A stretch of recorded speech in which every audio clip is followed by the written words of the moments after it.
नमस्कार दोस्तों, स्वागत है आप सभी का आपके अपने चैनल एसवी टीचिंग पर। देखिए दोस्तों, हमारी क्लास चल रही है रासायनिक सूत्र और फॉर्मूले पर। तो देखिए नेक्स्ट आज हम कुछ और ऐसे यौगिक हैं, कंपाउंड है, वो हम लेके आए हैं, वो हम करेंगे। तो देखिए सबसे पहला हमारा है क्लोरोफॉर्म। तो क्लोरोफॉर्म क्या होता है? देखिए दोस्तों, आपने देखी होंगी, मूवी तो आप देखते होंगे। तो मूवीज़ में बहुत ही बार आता है कि जैसे किडनैपिंग करनी हो तो वो क्या करते हैं, एक रुमाल है उस पे एक कुछ डालते हैं और फिर वो मुंह पे लगा देते हैं, माउथ पे लगा देते हैं, नाक पे लगा देते हैं, जिससे कि बेहोशी हो जाती है इंसान में और फिर उसको वो ले जाते हैं। तो देखिए क्लोरोफॉर्म जो होता है, इसके हम फॉर्मूले की बात करें तो देखिए इसका फॉर्मूला होता है CHCl3। क्या होता है? CHCl3 क्लोरोफॉर्म होता है। यूज़ आपको पता है, निश्चेतक के रूप में बेहोश कर देते हैं वो क्लोरोफॉर्म से। क्लोरोफॉर्म सूंघाने से इंसान है वो बेहोश हो जाता है, तो इसका यूज़ निश्चेतक के रूप में किया जाता है। अब देखिए नेक्स्ट है CFC। CFC क्या है? तो क्लोरोफ्लोरोकार्बन। क्या लिखेंगे आप इसका नाम? क्लोरोफ्लोरोकार्बन। यूज़ क्या होता है? तो शीतलक के रूप में इसका यूज़ किया जाता है। देखिए क्लोरोफ्लोरोकार्बन जो होता है ये बहुत ही हानिकारक है ओजोन लेयर के लिए। ओजोन लेयर को नष्ट करने में सबसे बड़ा रोल इसका ही होता है, क्लोरोफ्लोरोकार्बन का।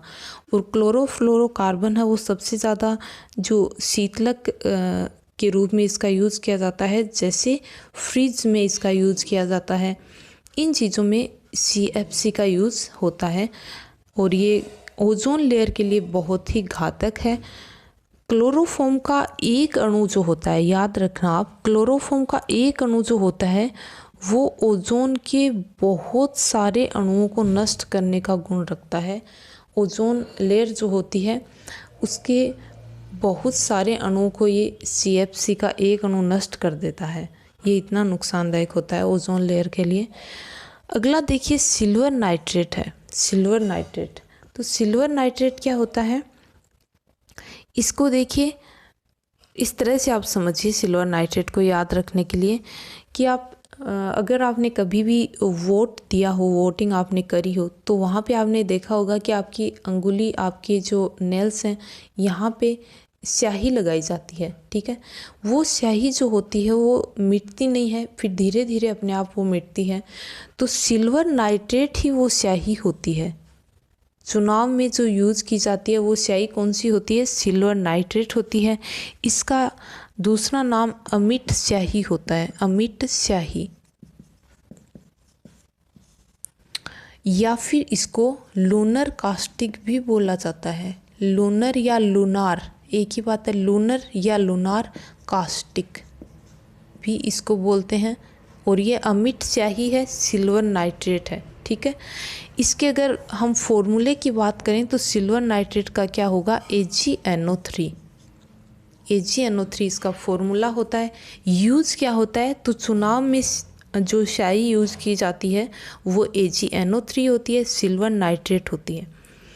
देखिए एक है ये सिल्वर नाइट्रेट है और एक सिल्वर ब्रोमाइड है, सिल्वर ब्रोमाइड। तो सिल्वर ब्रोमाइड क्या होता है? इसका फॉर्मूला होता है AgBr। और इसका यूज़ कहाँ होता है? तो फोटोग्राफी जो होती है, फोटोग्राफी, उसमें इसका यूज़ किया जाता है। फोटोग्राफी में इसका यूज़ किया जाता है, ठीक है। अब देखिए नेक्स्ट है पोटेशियम नाइट्रेट। पोटेशियम नाइट्रेट क्या होता है? तो पोटेशियम नाइट्रेट को सोरा भी बोलते हैं।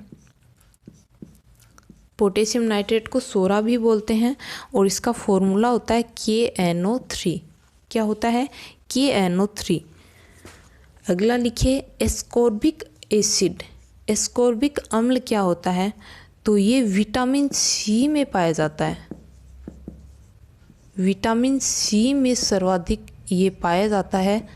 विटामिन C में प्रेजेंट होता है एस्कॉर्बिक एसिड। नेक्स्ट देखिए सिंदूर। सिंदूर क्या होता है? तो सिंदूर आपने सुना होगा, बहुत से डायलॉग आते हैं इस पे तो मूवी में, चुटकी भर सिंदूर, ठीक है। तो सिंदूर जो होता है वो, इसको क्या बोलते हैं, रेड लेड, रेड लेड भी इसको बोलते हैं। और इसका फॉर्मूला क्या होता है, तो Pb3O4, Pb3O4 इसका फॉर्मूला होता है। लेड पेरोक्साइड इसको बोलते हैं, लेड पेरोक्साइड, लेड पेरोक्साइड इसको बोलते हैं, ठीक है। लिख लीजिए आप, लेड पेरोक्साइड। सिंदूर रेड लेड भी बोलते हैं, PbO4 इसका फॉर्मूला होता है, लेड पेरोक्साइड भी इसको बोलते हैं। और जो घरों में सिंदूर यूज़ में ली जाती है वही सिंदूर है, ठीक है, लेड पेरोक्साइड, Pb3O4 इसका फॉर्मूला होता है। अब नेक्स्ट देखिए, एक होता है शुष्क बर्फ़। शुष्क बर्फ़ किसको बोला जाता है, तो लिख लीजिए, शुष्क बर्फ़ है वो ठोस CO2 जो होती है उसको ही शुष्क बर्फ़ बोलते हैं। ठोस CO2 होती है उसको ही शुष्क बर्फ़ बोला जाता है, शुष्क बर्फ़ उसको बोला जाता है, ठीक है। अब देखिए, दो नाम आपको याद रखने हैं। एक होता है फोस्फीन, एक होता है फोस्फीन और एक होता है फोस्जीन। एक है फोस्फीन और एक है फोस्जीन, सेम नाम है, आपको याद रखना है। फोस्फीन क्या होता है, तो फोस्फीन होता है PH3 फोस्फीन होता है। फोस्जीन होता है COCl2। फोस्फीन की एक गुण है इसका कि इसमें मछली के समान गंध आती है। अगर हमसे क्वेश्चन पूछ ले कि मछली के समान गंध निम्न में से किस में से आती है, अगर हमें फोस्फीन दे दे, फोस्जीन दे दे, दो और ऑप्शन दे दें, तो हमें क्या करना है, फोस्फीन में से मछली के समान गंध आती है, ठीक है। फोस्जीन जो है COCl2 कार्बोनिल क्लोराइड,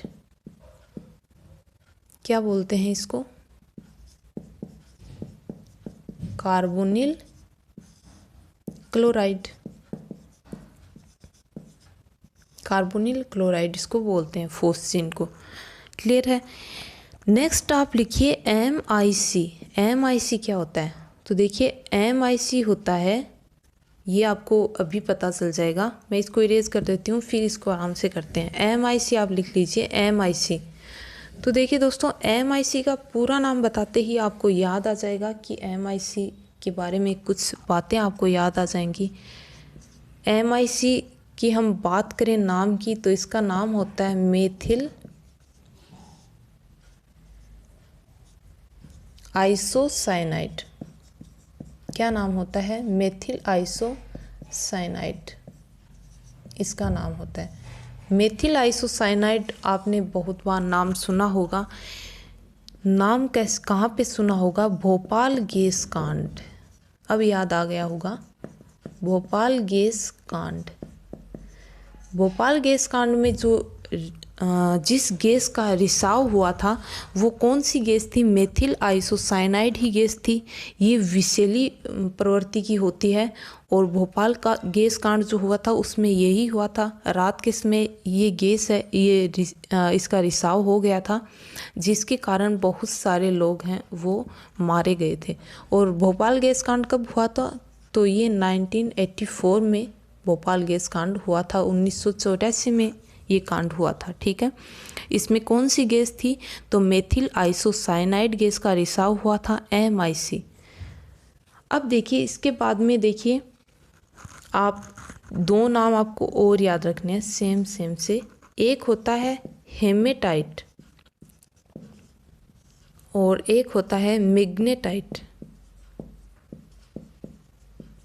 एक होता है हेमेटाइट और एक होता है मैग्नेटाइट। हेमेटाइट क्या है, तो ये होता है Fe2O3 और मैग्नेटाइट क्या होता है, Fe3O4, ठीक है। डिफरेंस पता चल गया। हेमेटाइट, मैग्नेटाइट, इसका फॉर्मूला आता है Fe2O3 और मैग्नेटाइट का होता है Fe3O4। ये देखिए दोनों लोहे के अयस्क हैं, लोहे के अयस्क हैं दोनों, ठीक है, दोनों ही लोहे के अयस्क हैं। इनका जो मैग्नेटाइट है इसका यूज़ कहाँ किया जाता है, तो जो प्राकृतिक चुंबक बनाई जाती है, प्राकृतिक चुंबक के निर्माण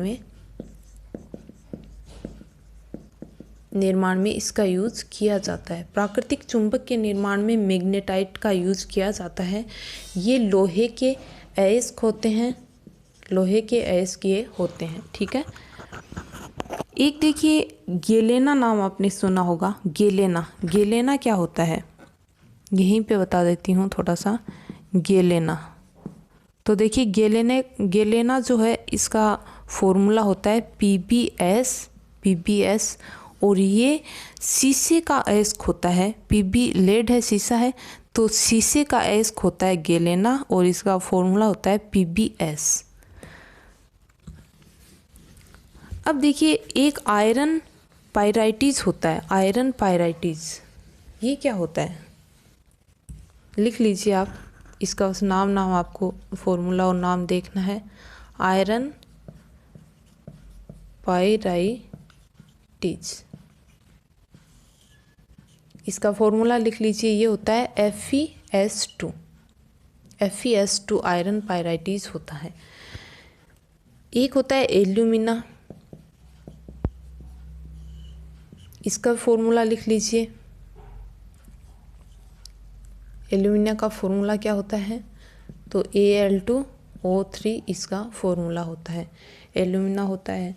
एक कॉपर ग्लास होता है, आपने नाम सुना हो तो, कॉपर ग्लास होता है, इसका फॉर्मूला क्या होता है, तो इसका होता है CuS2, ठीक है, CuS2। एक कॉपर, ये आयरन पायराइटिस है, एक कॉपर पायराइटिस भी होता है, कॉपर पायराइटिस, इसका फॉर्मूला क्या होता है, तो इसका CuFeS2 होता है, ठीक है, कॉपर का अयस्क होता है। क्लियर है। अब देखिए एक बॉक्साइड होता है, एक बॉक्साइड क्या होता है, एक एल्यूमिनियम का अयस्क होता है बॉक्साइड। नाम क्या लिखेंगे, बॉक्साइड। क्या होता है, ये एल्यूमिनियम का अयस्क होता है, इसका फॉर्मूला होता है Al2O3 × 2H2O। लिख लीजिए कि ये एल्यूमिनियम का अयस्क है, ठीक है, Al2O3 × 2H2O एल्यूमिनियम का अयस्क है। एक दो चीज़ आपको और देखनी है, देखिए एक साथ लेंगे हम तो आपको याद हो जाएंगी। देखिए एक होता है नीला थोता, थोड़ा ढंग से लिख लेती हूँ। एक होता है नीला थोता,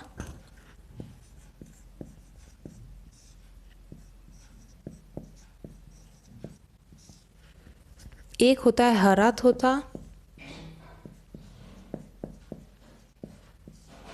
और एक होता है सफ़ेद थोता।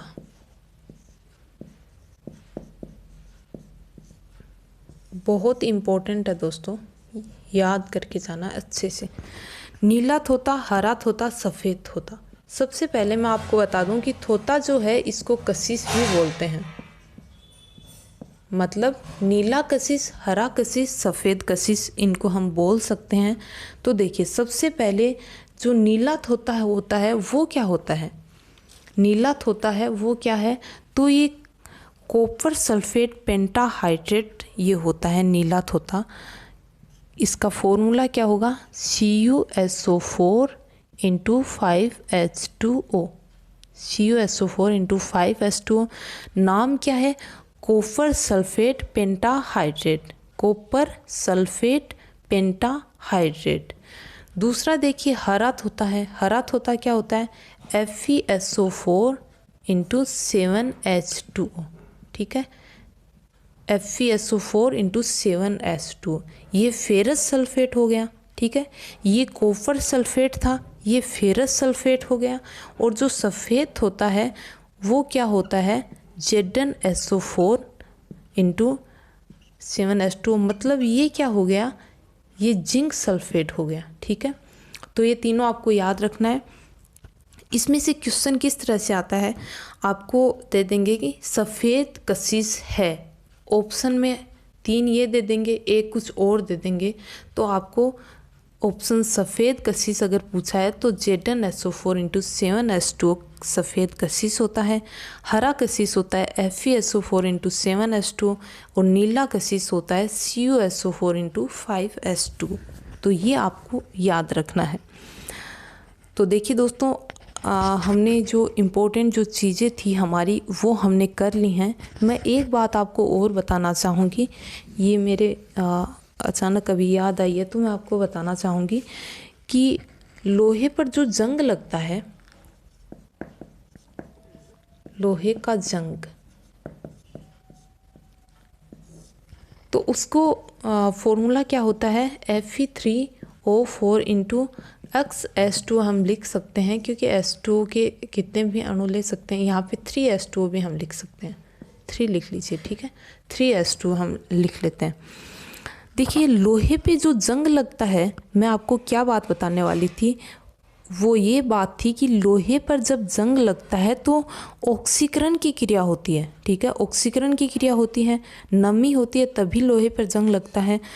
तो लोहे पर जंग लगने के बाद उसका भार कम होता है या फिर अधिक हो जाता है, बताइए कि लोहे पे जंग लगता है तो उसका भार कम होगा या अधिक हो जाएगा, आप अपने माइंड में सोचिए। तो देखिए दोस्तों, मैं आपको बताऊं कि लोहे पर जब जंग लगता है तो उसका भार अधिक हो जाता है, ऑक्सीकरण की वजह से उसका भार अधिक हो जाता है। हम ये सोचते हैं कि लोहे पे जंग लग गया तो उसका भार कम हो गया, लेकिन लोहे पर जंग लगता है तो उसका भार क्या हो जाता है, अधिक हो जाता है, भार अधिक हो जाता है अगर लोहे पर जंग लगता है। जैसे फॉर एग्जांपल ये लोहे की एक छड़ है, अगर हम आज इसका भार करेंगे, ठीक है, और इस पे कुछ टाइम बाद इसको हम पानी वाले थोड़े नमी वाले जगह पे इसको रख देंगे, तो इस पे जब जंग लग जाएगा तब हम इसका भार करेंगे तो इसका भार ज़्यादा होगा पहले की बजाय, क्योंकि ऑक्सीकरण की क्रिया से इस पे जंग लगा है और उसकी वजह से इसका भार बढ़ जाता है। ठीक है, तो यही बात थी जो बताने वाली थी मैं, और ये हमारा टॉपिक है, ये कंप्लीट हो गया है। अब नेक्स्ट क्लास में हम नया टॉपिक स्टार्ट करेंगे। आप इन सब को रिवाइज करते रहिए। मैं एक बार फिर से बताना चाहूँगी कि आप इसको रटें नहीं, बस आप इनको दिन में 1-2 बार या फिर 1-2 दिन से आप इनको रोज़ देखते रहिए, अपने आप ये आपको याद हो जाएंगे। तो अगर वीडियो आपको पसंद आया हो तो लाइक करें, शेयर करें और सब्सक्राइब करें, और मिलते हैं नेक्स्ट वीडियो में। तब तक के लिए याद करते रहिए, खुश रहिए, अपना ख्याल रखिए। Thank you so much. जय हिंद।